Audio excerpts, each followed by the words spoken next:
वक्रतुंड महाकाय कोटि सूर्य समप्रभा निर्विघ्नं कुरु मे देव सर्वकार्येषु सर्वदा महागणपतये नमः श्रीमात्रे नमः। ఇప్పుడు మనం మహారావణ పరిపాలించినటువంటి లంకా నగరంలో ఉన్నాం।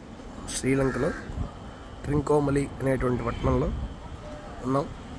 ఇక్కడ జగన్మాత అష్టాదశ శక్తిపీఠాలుగా విభజించినప్పుడు లంకాయాం శాంకరీ దేవి అని ప్రారంభమవుతుంది। ఆ విధంగా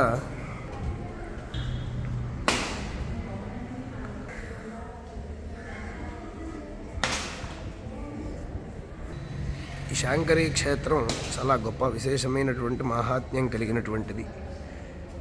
అమ్మవారి యొక్క శక్తి ద్వారా ఆవిర్భవించినటువంటి 18 మహాక్షేత్రములు అష్టాదశ శక్తిపీఠములైనవి।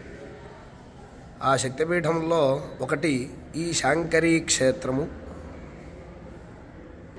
చాలా ప్రకృతి అందాల నడుమ ఈ క్షేత్రము ఎంతో విశేషంగా అలరిస్తూ ఉంటుంది। ఇక్కడ ప్రధానమైనటువంటి వాడు భైరవుడు।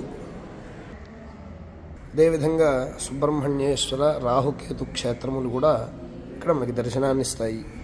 ప్రధానమైనది ఇక్కడ సముద్ర జలచరాలు ఏవైతే ఉంటాయో వాటన్నిటిని ఉద్దేశించి ఈ క్షేత్రాన్ని ఎంతో విశేషంగా అలంకరించడం, శోభాయమానంగా చేయటం జరిగింది।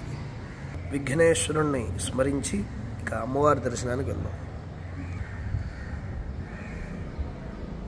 ఈ నిర్మాణం చేసినటువంటి స్థలం చాలా గొప్ప కళాకారుల చేత నిర్మించబడినటువంటి ప్రదేశం।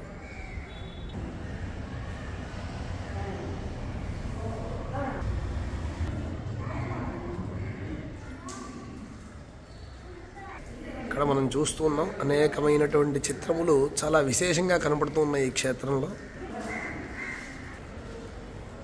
చిదగ్నికుండ సంభూత దేవకార్య సముద్యత అని ఆ జగన్మాత ఇక్కడ చూడండి। సముద్రంలో ఏవైతే ప్రధానంగా తిరిగే జలచరాలు ఉంటాయో అవన్నీ కూడా ఇక్కడ ఉన్నాయి।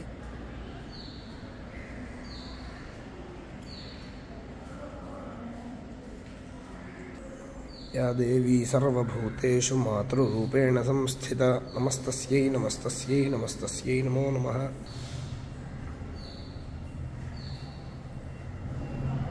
क्षेत्र आस्थान पंडितुलु ఇక్కడ మహాలక్ష్మి మహాసరస్వతి స్వరూపం, మధ్యలో అమ్మవారు కాళీ స్వరూపము।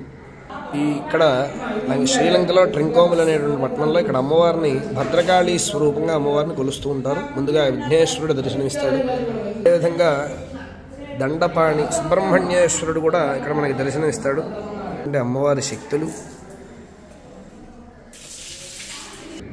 ఇది అమ్మవారి యొక్క లంకలో ఉన్నటువంటి శాంకరి, దీన్నే ఇక్కడ భద్రకాళీ స్వరూపంగా అమ్మవారిని ఇక్కడ మనం కొలుస్తూ ఉంటాం। ఇక్కడ మనకి ఈ క్షేత్ర మహాత్మ్యంలో ఏ విధంగా చెప్తుందంటే అమ్మవారి యొక్క శరీర భాగంలో ఎడమ చెవి ఇక్కడ పడింది అనేటువంటిది ఒక ప్రాశస్త్యము। రావణస్తుతి సంతుష్ట కృత లంకాధివాసిని సీతాహరణ దోషేణ త్యక్తలంకా మహేశ్వరి సజ్జనస్తుతి సంతుష్ట కదంబవనవాసిని లంకాయాం శాంకరీదేవి రక్షేత్ ధర్మపరాయణ అని ఇక్కడ అమ్మవారిని మనం కొలుస్తూ ఉంటాం। ఎవరు ఏ కోరిక కోరినా ఆ కోరిక తప్పక నెరవేరుతుందని ఈ యొక్క గుడి యొక్క ప్రాశస్త్యము।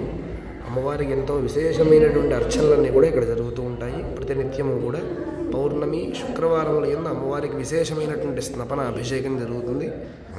అందరూ కూడా అమ్మవారిని స్మరించి ఆదిశంకర భగవత్పాదులు ప్రతిష్ఠించినటువంటి శ్రీచక్రం కూడా ఇక్కడ స్థాపన అయ్యింది। అందరూ కూడా అమ్మవారిని వీక్షించి అమ్మవారి అనుగ్రహాన్ని పొందగలరు। శ్రీమాత్రే నమః। యా దేవీ సర్వభూతేషు మాతృరూపేణ సంస్థిత నమస్తస్యై నమస్తస్యై నమస్తస్యై నమో నమః। శరణాగత దీనార్త పరిత్రాణ పరాయణే సర్వస్య ఆర్తిహరే దేవి నారాయణి నమోస్తుతే।